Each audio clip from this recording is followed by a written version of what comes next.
Okay.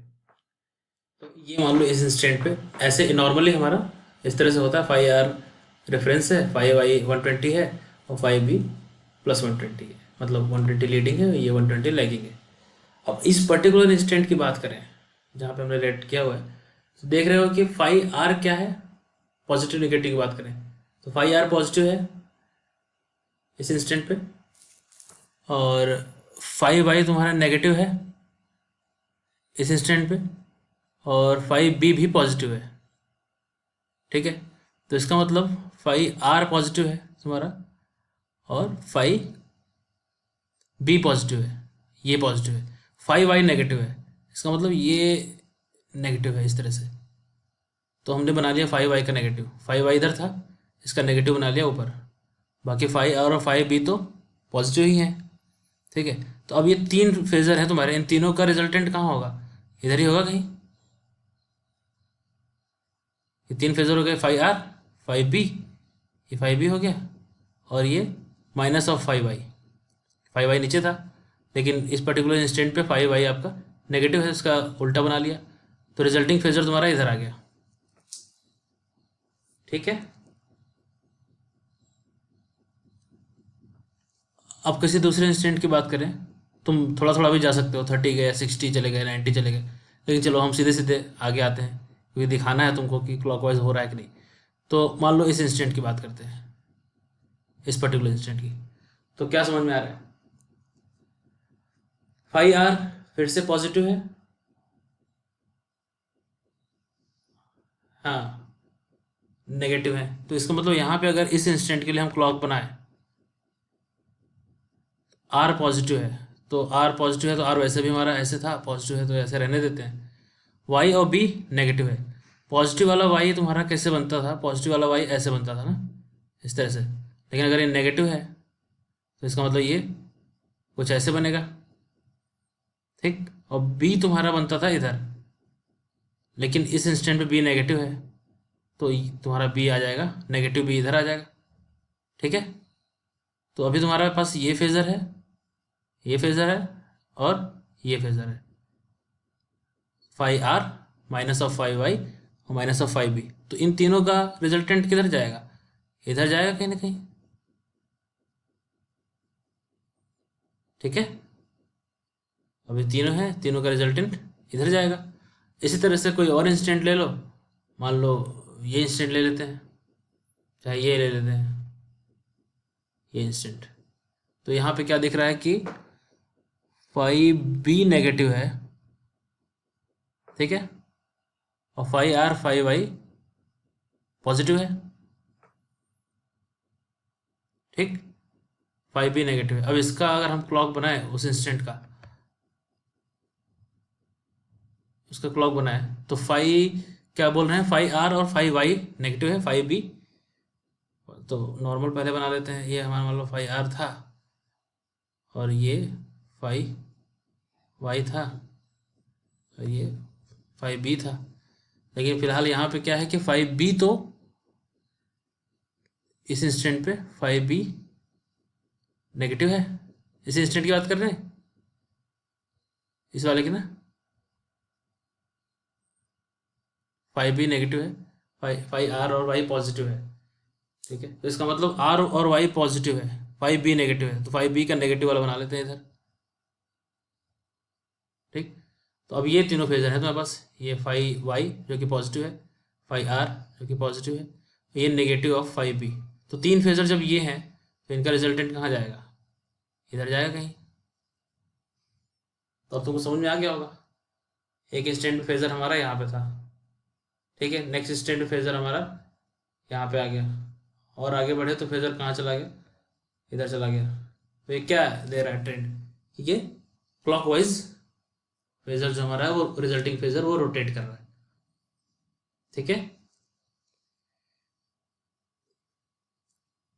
तो ऐसे ही instant तुम बनाते जाओगे आगे, तो ऐसे देखेगा तुमको पूरा एक रोटेशन मिलेगा क्लॉकवाइज। अब ये तुम चेक कर सकते हो अपना सीक्वेंस चेंज करके, सीक्वेंस अगर ये 5 जो 5R Y B हम रख रहे थे अभी तक, R Y B, उसको RB Y कर लो, तुम देखोगे कि तुम्हारा मैथमेटिकल जो फॉर्मूला जो पहले हम कर रहे थे डेरिवेशन, वहाँ भी तुम्हारे दिखेगा चेंज, कि डायरेक्शन जो है रोटेशन वो एंटी क्लॉकवाइज आएगी। और ये क्लॉक जो बना रहे हो ग्राफिकल मेथड, यहाँ पे तुम चेक कर सकते हो। तो एक प्लॉट बनाना ऐसे ही, ये तुम्हारा हो जाएगा फाई आर, ये वेव फॉर्म फाई आर हो जाएगी, और ये वेव फॉर्म हो जाएगा फाई बी, ठीक है, और ये वेव फॉर्म हो जाएगा फाई वाई, ठीक। ऐसे बनाना, फिर देखना तो तुमको पता चलेगा कि अभी रोटेशन जो है वो एंटी क्लॉकवाइज आ रही है, ठीक है। चेक करके देखना इसको आ रही है कि नहीं। हालांकि प्रैक्टिकली भी हम देखते हैं, ये लैब में हमारे है ना रोटर इंडक्शन मोटर, तो वहाँ सप्लाई कनेक्शन हम चेंज कर दें, आर वाई भी दिए एक बार और एक बार आर बी वाई कर देते हैं, तो ऑटोमेटिक वो डायरेक्शन बदल जाती है। तो ये कहीं ना कहीं हम बाद में इसको ब्रेकिंग में भी यूज़ करते हैं, ब्रेकिंग में प्लगिंग इसको बोलते हैं। सप्लाई कनेक्शन चेंज कर दिया तो अब वो क्या होगा, रिवर्स डायरेक्शन में रोटेट हो रहा, तो रिवर्स में रोटेट होने से पहले जीरो तो होगा, किसी एक डायरेक्शन में घूम रहा है वो किसी स्पीड से, अब उसको दूसरे डायरेक्शन में घूमना है तो पहले तो जीरो आएगा वो, फिर दूसरे डायरेक्शन में जाएगा। सीधे तो ऐसा होगा नहीं कि 1500 आरपीएम क्लॉकवाइज घूम रहा है तो सीधे 1500 आरपीएम एंटी क्लॉकवाइज घूमने लगेगा। तो वही ब्रेकिंग में यूज़ करते हैं, क्योंकि अब सीधे तुमको अगर मोटर रोकना है 1500 आरपीएम से घूम रहा है तो तुम सीधे ब्रेक लगा दोगे तो फिर दिक्कत हो जाएगा, टूट सकता है, इनर्शिया ब्रेक कर रहे हो। तो फिर वहाँ प्लगिंग यूज़ करते हैं इस तरह से, डायरेक्शन चेंज हो गई तो अब वो पहले जीरो आएगा, जैसे जीरो पे आए तुरंत वहाँ पे ब्रेक लगा देंगे, या फिर जैसे ही स्पीड कम हो उसकी ब्रेक लगा देंगे वहाँ पे, मैकेनिकल ब्रेक। तो ये फिर आगे हम ब्रेकिंग में भी इस तरह का मेथड यूज़ करते हैं। तो ये बड़ा तुम्हारा इंपॉर्टेंट एक क्वेश्चन है अगर एग्जाम पॉइंट ऑफ व्यू से देखें, और इसको तुम थ्योरेटिकली बता सकते हो। अब इसने देखो हर इंस्टेंट पे बताया है, when omega t is equal to 0, when omega t is equal to 60, तो प्रॉपर वैल्यू भी निकाल रहे हैं, तो वही वैल्यू आएगी 3/2 फाई m फेजर आएगा और एंगल आएगा उसका इंस्टेंट के हिसाब से। तो तुम क्लॉक मेथड से भी समझा सकते हो, इस तरह से हमारा एक ट्रेंड होगा जो क्लॉकवाइज रोटेशन मिलेगा रिजल्टिंग फेजर का। ये इस तरह से हर क्लॉक का दिखा रहे हैं, जो हम लोग क्लॉक बना रहे हैं वो हर एक इंस्टेंट का यहाँ पे फेजर से दिखा रहे हैं।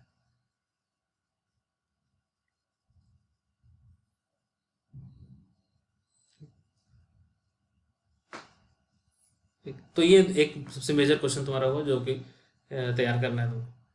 उसके बाद प्रिंसिपल की हमने बात कर ली थी कि कैसे रोटेट होगा सब कुछ, कि क्या प्रिंसिपल लगेगा। तो अभी कल 4-5 क्वेश्चन जो हम बात कर रहे थे वो पांचों जवाब अभी तुम्हारे पास होगा, ठीक है। तो पहला हमारा क्या था कि 3 फेज सप्लाई से रोटेटिंग फील्ड कैसे जनरेट हुई, ये हमको मिल गया जवाब। और फिर हमको ये जवाब मिल गया कि किस डायरेक्शन में रोटेट होगी, ठीक है। और फिर हमको ये जवाब मिल गया है कि भाई ns स्पीड से होगी। उसके बाद क्वेश्चन था कि रोटर फिर कैसे घूमेगा, तो उसका भी जवाब मिल गया है। हाँ, तो फिर रोटर कैसे घूमेगा उसका जवाब है, मतलब रोटर कैसे, टॉर्क कैसे लगा। हाँ हाँ, वो तो डायरेक्शन हो गया, लेकिन रोटर में टॉर्क कैसे लगा, कौन सा प्रिंसिपल है ये दिमाग में है।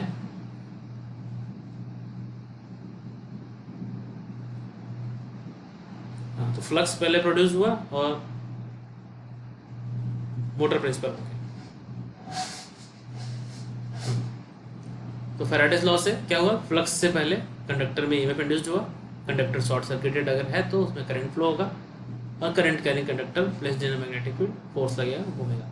फिर तुमको डायरेक्शन भी पता चल गई लेंज लॉ से, लेंज लॉ के हिसाब से उसने कॉज को अपोज करना है। तो जो हमारा इफेक्ट था वो रोटेशन था, और बेसिक कॉज था वो रिलेटिव मोशन था कंडक्टर और फ्लक्स का, तो उसने अपोज किया और उसी डायरेक्शन में फॉलो करने लगा फ्लक्स को, ठीक है। लेकिन सेम स्पीड से नहीं घूमा, कुछ कम स्पीड से घूमा, ns से ना घूम के ns से कुछ कम से घूमा। क्यों ns से नहीं घूमा,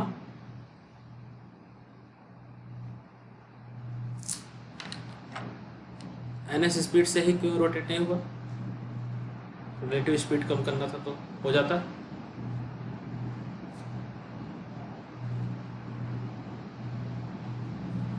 तो कल हम डिस्कस कर रहे थे कि अगर ns से, हाँ हाँ, तो अगर पूरा ns से घूम जाता तो रिलेटिव मोशन 0 हो जाता, तो रिलेटिव मोशन 0 हो जाता तो हमारा ईएमएफ इंड्यूस नहीं होता, फिर करंट नहीं फ्लो होता, टॉर्क, तो पूरा प्रिंसिपल फेल हो जाता, ठीक है।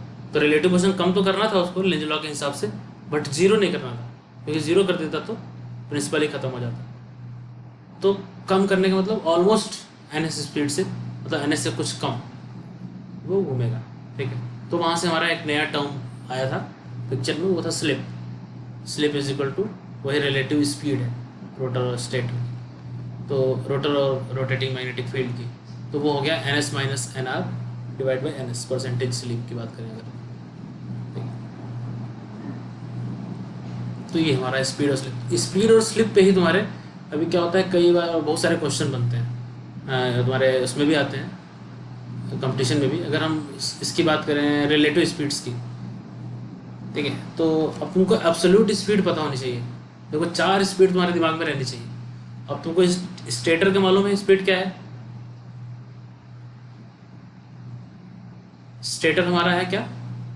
स्टेशनरी। ठीक है, नहीं नहीं, स्टेटर स्टेटर तो स्टेशनरी है ना, तो स्टेटर की स्पीड तो तुम्हारी हो गई 0, एब्सोल्यूट स्पीड। ठीक है, और फिर जो रोटेटिंग मैग्नेटिक फील्ड है एमएमएफ, उसकी स्पीड है तुम्हारी एन एस। उसको हम चाहे स्टेटर का रोटेटिंग फील्ड कहो और चाहे रोटर का, तो स्टेटर के रोटेटिंग फील्ड और रोटर की रोटेटिंग फील्ड दोनों की स्पीड क्या होगी हमारी एन एस। ठीक है, समझ गया? एब्सोल्यूट स्पीड पता होना चाहिए। स्टेटर तो हमारा स्टेशनरी है तो स्पीड 0 है भाई। और जो रोटेटिंग फील्ड की बात करें, जो एयर गैप में रोटेटिंग फील्ड है, वो चाहे स्टेटर रोटेटिंग फील्ड हो चाहे रोटर की रोटेटिंग फील्ड हो, दोनों की स्पीड एन एस होगी। ठीक है, सेम डायरेक्शन में। और रोटर की स्पीड जो है वो क्या है, एन आर है, एब्सोल्यूट स्पीड। ठीक है, अब जो तुमको एब्सोल्यूट स्पीड पता है और मैं तुमसे रिलेटिव स्पीड पूछूं, मैं तुमसे पूछूं कि speed of rotor with respect to stator rotating field, तो क्या बोलेंगे? Speed of rotor with respect to stator rotating field.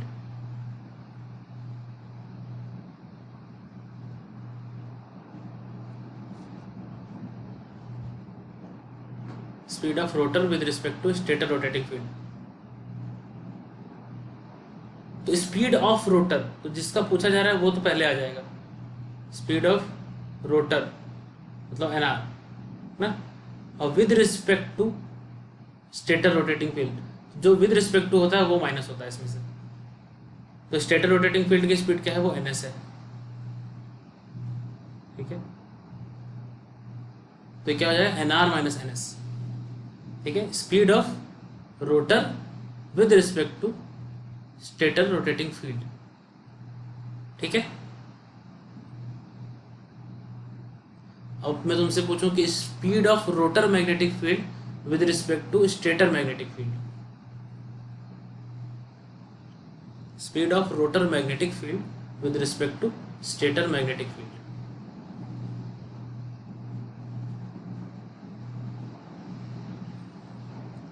अब देखो तुमने, मैंने बताया दोनों मैग्नेटिक फील्ड की स्पीड एन एस ही है, चाहे वो स्टेटर मैग्नेटिक फील्ड का हो चाहे रोटर मैग्नेटिक फील्ड, दोनों की एन एस है।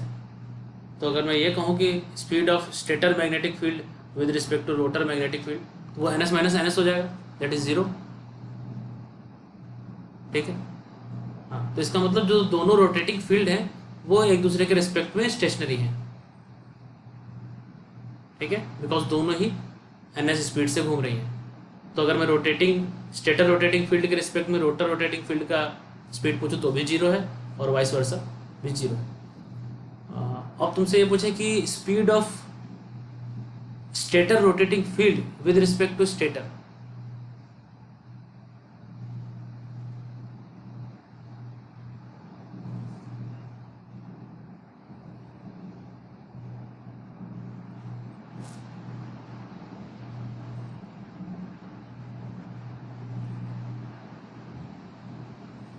Speed of stator rotating field with respect to stator. Stator rotating field की स्पीड तो तुम्हारी होती है एन एस। ठीक है, with respect to stator, stator की स्पीड क्या होती है, 0, तो N S minus 0 N S. ठीक है, अब तुमसे कोई पूछे कि speed of rotating field with respect to rotor,